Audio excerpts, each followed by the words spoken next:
अस्सलाम वालेकुम वरहमतुल्लाहि वबरकातुहू। एक भाई ने सवाल किया है, क्या कौवा खाना जायज़ है? तो मेरे भाइयों, कौवा के मसले में इल्मी इख्तलाफ है, क्योंकि आप सल्लल्लाहु ताला अलैहि वसल्लम की जो लोग बात मानते हैं, जो कुरान और सुन्नत पर अमल करते हैं, उनके नज़दीक कौवा खाना हराम है। और जो आप सल्लल्लाहु ताला अलैहि वसल्लम की बात नहीं मानते बल्कि फुक़हा की बात मानते हैं, उनके नज़दीक कौवा खाना हलाल है।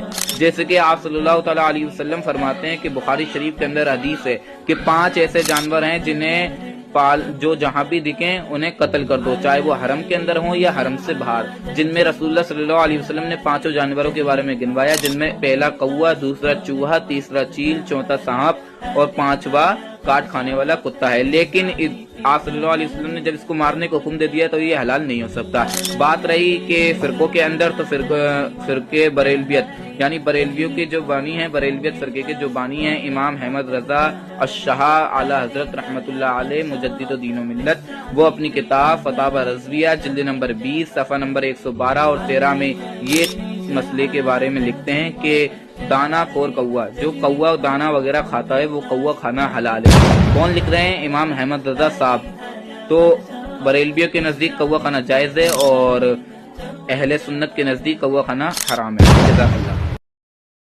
अक्ल होती तो खुदा से न लड़ाई लेते, अक्ल होती तो खुदा से न लड़ाई लेते, ये घटाए तो है मंजूर बढ़ा न तेरा।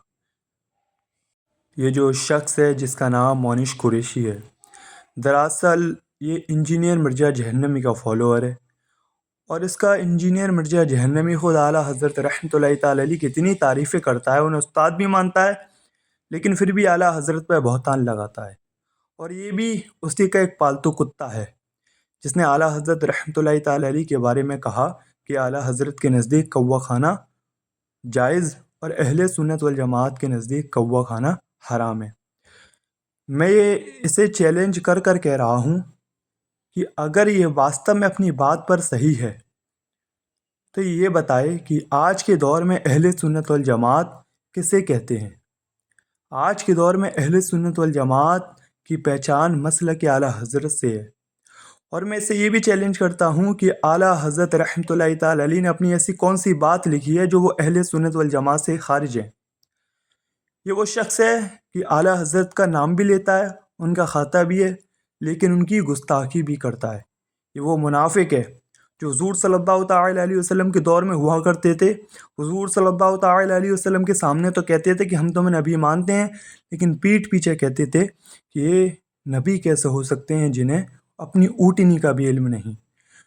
तो ये उस वक्त के मुनाफिकों के चेले हैं और हमारे आला हज़रत रहमतुल्लाहि तआला अलैह उस वक्त हुज़ूर सल्लल्लाहु तआला अलैहि वसल्लम के आज के इस वक्त के ग़ुलाम हैं। ये आला हज़रत रहमतुल्लाहि तआला अलैह की गुंबद की टोपी लगाकर बैठा हुआ है। क्या दरअसल ये इसके बाप की टोपी है जो ये लगाकर बैठा हुआ है?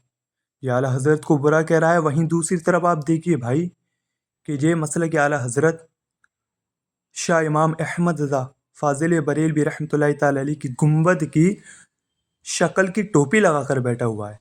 तो जब तुझे आला हज़रत से इतनी चिढ़ है तो मेरे भाई आला हज़रत की इस तरीके से टोपी पहनना क्यों नहीं छोड़ देता? क्यों तू अपने उस जाहिल लिबास में नहीं आ जाता? आइए अब देखते हैं कि आला हज़रत रहमतुल्लाहि तआला अलैह ने क्या वास्तव में कौवे खाने को हलाल कहा है या फिर इनके देवबंदी उलमा ने।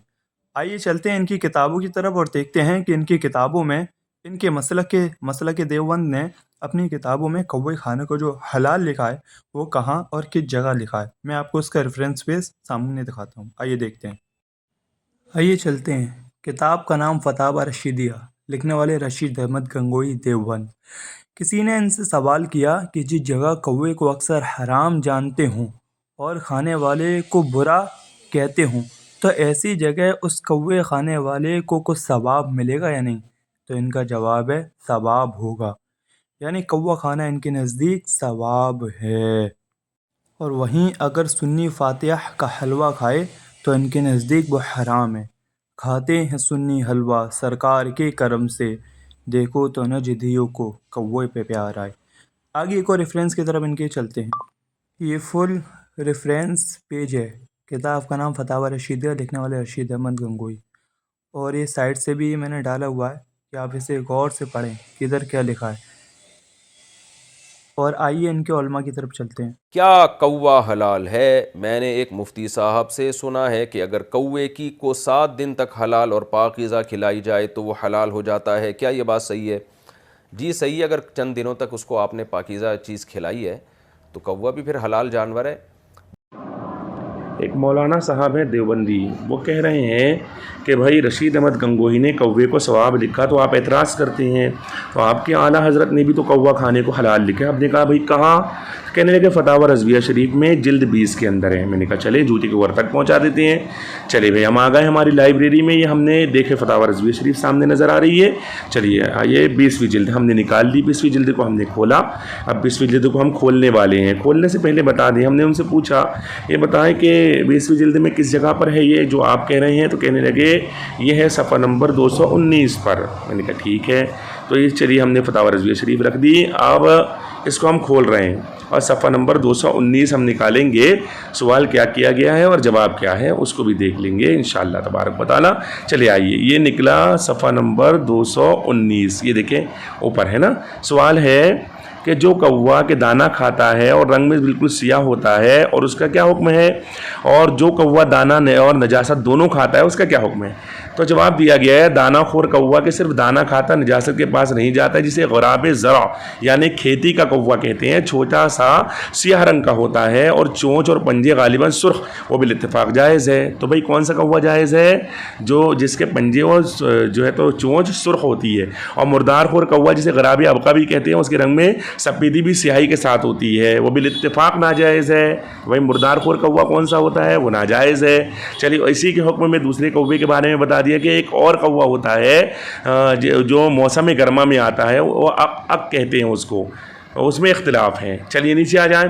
یا بالکل کلیئر طریقے سے بتا دیا کوا حرام ہے یا نہیں، الو حرام ہے یا نہیں. مسئلہ پوچھا گیا، جواب یہ کوے کہ ہمارے دیار میں پائے جاتے ہیں سب حرام ہے، الو بھی حرام ہے. تو برادران ملت اسلامیہ یہ ہے فتویٰ اعلیٰ حضرت کا کہ کوے جو ہمارے دیار میں پائے جاتے ہیں سب حرام ہے، الو بھی حرام ہے. دیوبندی بہکاتے ہیں، دھوکہ دیتے ہیں. جیسا کہ میرے بھائی آپ لوگوں نے دیکھا فتاوی رضویہ میں اعلیٰ حضرت نے کس طریقے کے کوے کو حلال لکھا ہے. دراصل جو وہ کوا ہے وہ آج یہ دور میں پایا جاتا ہے، یہ وہ والا کوا نہیں ہے، بلکہ جو وہ کوے کے اعلیٰ حضرت نے بارے میں بتایا اس کی جو چونچ ہے وہ سرخ ہے. اور جبکہ ہم جو ہمارے معاشرے میں جو ہماری جگہوں پر کوا پایا جاتا ہے اس کوے کی چونچ ہوتی ہے کالی. دیوبندیوں کے نزدیک یہ والا کالا کوا کالا دیوبندیوں کے لیے حلال ہے. جبکہ اعلیٰ حضرت نے جو دانہ خور بتایا ہے جو صرف دانہ کھاتا ہے نجاست نہیں کھاتا، اور وہ کوے کی کیٹیگری کا کچھ الگ ہی حصہ ہے، یعنی کہ اس کی جو چونچ ہے وہ سرخ ہے، پنجے بھی سرخ ہیں اور بہت چھوٹا سا ہوتا ہے. جبکہ آج کل ہم دیکھتے ہیں جو کوا یہ نجاست بھی کھاتا ہے، غلاظت بھی کھاتا ہے اور الگ الگ چیز کھاتا ہے.